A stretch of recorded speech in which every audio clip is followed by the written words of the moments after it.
是郝一博我以前有一个节目叫《老外看中国》，在新唐人电视台播出。我现在是一个可以说是一个 YouTube creator。对。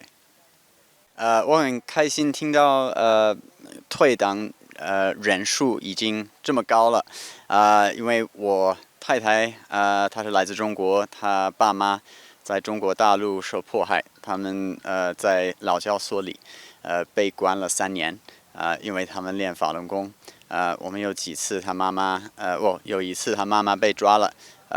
我们做很多受很多媒体采访，甚至打电话给那边的派出所，被中国的警察骂了，做了一个影片。很多一般的民众也帮我们打电话给那个派出所，叫他们释放我太太的妈妈。她10天之后释放出来了。可是很多中国人，他们运气没这么好，所以我们还是要继续努力，为了中国民众声援，解体中共，退出共产党。我很开心听到我们现在有4亿人已经退党了，我觉得很快会到5亿。我觉得以前很多人不知道中共渗透西方社会到什么程度，可是现在越来越多一般的民众，西方人都知道，因为有抖音，很多有名的电视和网络节目的主持人都说过，这个抖音其实是中国的spyware，像一个特务在你的手机里面会看你的短信、听你的电话、拍照啊。对，我们也提到一些例子，就是以前中国他们的万达公司也是买了AMC电影院的股票，他们是 majority owner，所以他们可以控制美国人在电影院可以看到什么样的电影。所以最近你不会在美国的电影里看到中国当做一个敌人。他们甚至有一个几年前有一部电影《Red Dawn》已经拍完了，敌人是中国，可是他们后置把所有中国军队的衣服、国旗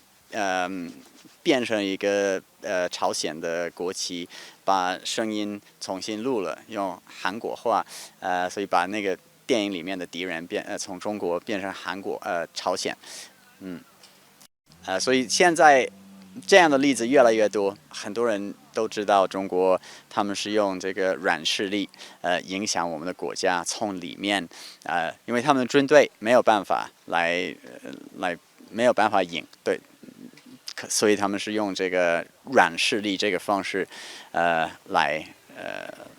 到对。希望你可以告诉你的亲朋好友，你学到的东西，越来越知道的人越多，情况会改得越快。特别是你的政治什么议员啊，你可以写一个电子邮件或者打电话说对你很担心这个问题，希望他们在美国的众议会或者Senate 和 House 里面会投票或者写什么法律或者反对中共的proclamations 这样的事呀。对。我从小就知道，我89年的时候我住香港，4岁。可是那个天安门事件发生的时候，我知道已经是一个非常大的事情。大人都在讨论。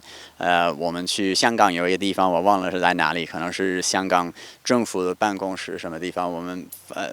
放了很多花，堆积如山。所以我小的时候，我们也去放一朵花。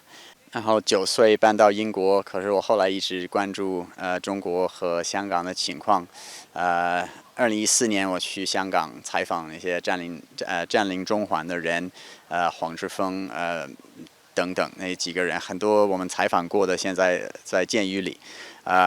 所以我一直很关注中国的人权情况。